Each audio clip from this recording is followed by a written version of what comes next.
Just to give you an idea of the respect I have for Kevan, I am wearing maize and blue, and it's making me sick. Spartan. So, I really want to take this opportunity to let his family know that I had immense respect for Kevan, and Kevan and I were polar opposites. Kevan was quiet, conservative. I'm loud and liberal on the side of the aisle, so I'm the Democrat, he was the Republican. And the first time I met him and really sat down and talked to him was after a meeting. I think it was probably a Southeast meeting. And he stayed late to talk to me because at the time I was considering going into group practice. I had been in practice for a long time. And I had a lot of questions, and he had joined a group or was in with a partner at the time. So he sat, and I didn't know him that well, but he sat with me for almost 2 hours after the meeting to talk about my concerns and why it was going to be good for me. And inevitably, as you've heard, Kevan is an excellent debater. Like, he'll go down the path that you need to go. And so I eventually did join the group practice, and yes, Kevan, you were right. It was in my best interest to do that. So it's not a humor story, but it's a respect story where somebody like me, who's extremely loud and liberal, can get along with somebody who's very conservative and likes maize and blue. If we can get along, the rest of the world can get along. And I think that Kevan was the epitome of that. Whether he agreed or disagreed with you, he would listen. And I think we need more of that. So I'm going to miss him. We're all going to miss him. And since that one meeting, we became pretty good friends professionally. We had some inside jokes that I will not share with anybody. I think we're supposed to keep this clean. So I'll leave it at that. Thank you. I think about this story a lot, and I hoped I'd never have to tell it this way, but it was just something I thought about and would laugh about with Kevan. As it's been mentioned, he was constantly a smartass, and constantly picked on people. And he always picked on me about two things, which everybody does: my looks and my intelligence. So, which was it's fair game, you know. So we were going out to DC one year. I have a cousin that lives out in DC. She works for the CDC. She grew up in Chicago. I grew up in UP. So we didn't spend a lot of time together. God, I'm nervous. I don't know why I'm never nervous here. So she, we had kind of a screwed up family, so we always agreed we'd stay in touch with each other. So we were out in DC one year. A couple of you might have been at this dinner. I invited my cousin to come out and have dinner with us. So I come hang out with my podiatrist. And so my cousin's attractive. And I know what you're thinking. I'm from UP, I'm allowed to say my cousin's attractive. And very smart. Private school and college, played soccer in college, PhD, very smart, intelligent. So we go out to dinner, and there's probably 10 of us, and people start sitting with each other, and she sits next to Kevan, and I thought, shit, I know where this is going to end up. I just don't know how long it's going to take. So, you know, when you're at dinner, you can overhear other people's conversations. I start hearing, you know, I played soccer in college. Oh, I'm a podiatrist. Oh, I did this, I did that. And she gets to the, well, I got my PhD from Syracuse, and I work for the CDC. And I'll do my best Kevan Kreitman. He goes, this is exactly how he responds, and I knew it was going to end like this. He says, and wait, you're related to him, how? That was, I knew he was going to take a shot at me because once they started talking, because she's obviously much more successful than me, but that was the times with Kevan. He's constantly smart ass, but just funny and great to be around, and we all loved him. Thank you. Moment in my head for a few weeks now, and I don't have one story, I just have a shared feeling. So we bonded because I'm at Michigan. And so he told me from the get-go, there's pretty much nothing that I can do wrong in his eyes. And I said to him, you're a genius.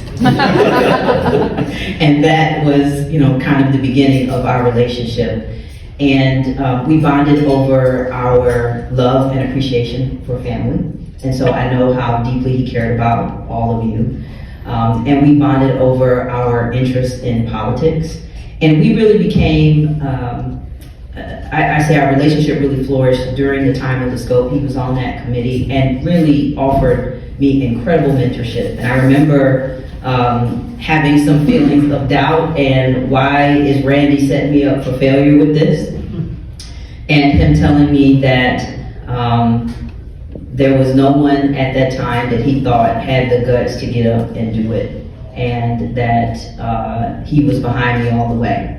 And I know that seems like a small thing, but the fact that someone who I had so much respect for and who had navigated through so many different areas in his career felt that I had the ability to do it, that really meant a lot to me. So he was a smart ass. And I remember that dinner because I remember him saying, she can't be related to Jason. So I think that's pretty funny. I will miss him. I just will miss him. I think he was a great person. And this meeting is not the same without him. Nothing will be the same without him. So great respect, great man. Damn it, Kevan! There was a lot of comments that started with that. Damn it, Kevan! We would go to the hill together, and like Jeff said, Kevan was on this side. No, wait, that's left. Kevan was on this side, and I was on this side. And we would be sitting in front of legislators. And, you know, I have, Senator Shirkey and I are good friends. He knows I'm a Democrat, you know? But I'll be damned if we weren't here talking about scope, and we're having this great conversation, the two of us are like going back and forth, and we're agreeing on things, and Kevan leans over and goes, you know, she's a Democrat, right? I already told him.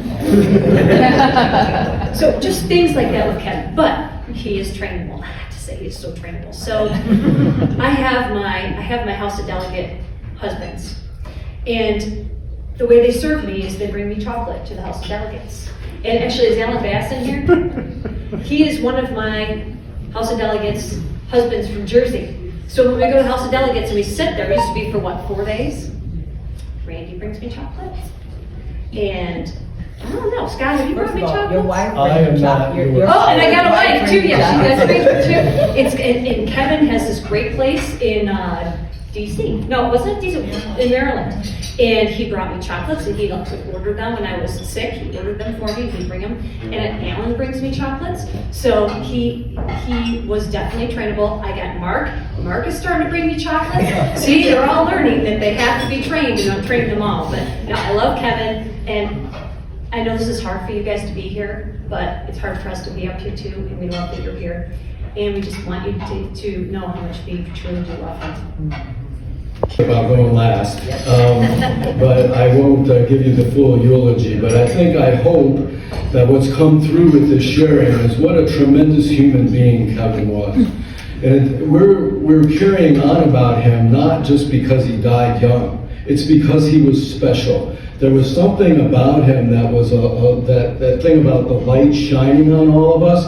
It did shine on all of us, and to be honest, I did not appreciate him until he was gone. I liked Kevan. I thought he was a guy, he was a mensch, he was good at everything.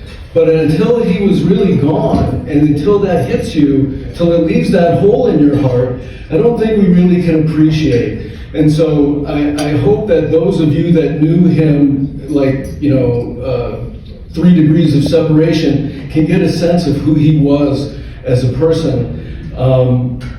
I thought he talked too much, personally. I used to tell him, I said something to him about it once, and he goes, what are you saying? I said, well, you're voluble. He goes, does that mean I talk too much? I said, yes.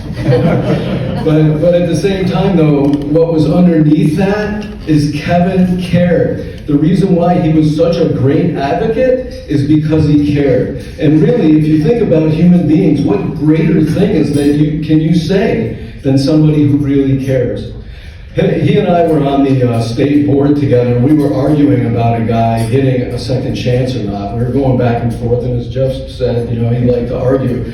And I said, the problem, Kevan, is that you're Old Testament and I'm New Testament. The state board has a representative, an attorney general representative there, and that guy stood up and he said, wait a minute, you can't do that. And then Kevan said, no, it's okay, Dr. Hughes and I know each other, and we're friends, and as a matter of fact, he's right. And so, and he ended up giving the guy a second chance. And I didn't even remember that story, but when we were walking around campaigning, that was the story that Kevan told about me. It was just so tragic. That last picture, or one of those pictures that Randy had, the three of us there, was right before the House of Delegates. And Kevan was so excited about it. And I mean, he was born to do that job. And he was masterful at it. His first year, I mean, I had people coming up to me the whole thing saying, man, you know, what, because before they were like, who's this Kevan Kreitman guy? And I was like, don't worry, he's going to be great. And then they were all coming up afterwards like, wow, he was so wonderful. And I thought we were going to be this triumvirate of, you know, Randy's the head of the pack, I'm going to be president in 2027, Kevan's going to be speaker forever, and we're going to be this like great Michigan Three Amigos. And it's just so tragic that he's not going to be with us to share it. So anyway, like I said, I really hope that you get a sense of what a great man he is. I'm so happy that the family can be here to share in the love that we had for someone that I know you loved in a whole different way. Thank you. This has been very tough to do. Obviously, you can feel the love from everybody here. Whether you knew him or not, you were touched by him for the things that he did at the local and the state and the national level. He made a difference at each level, and you can't ask for more.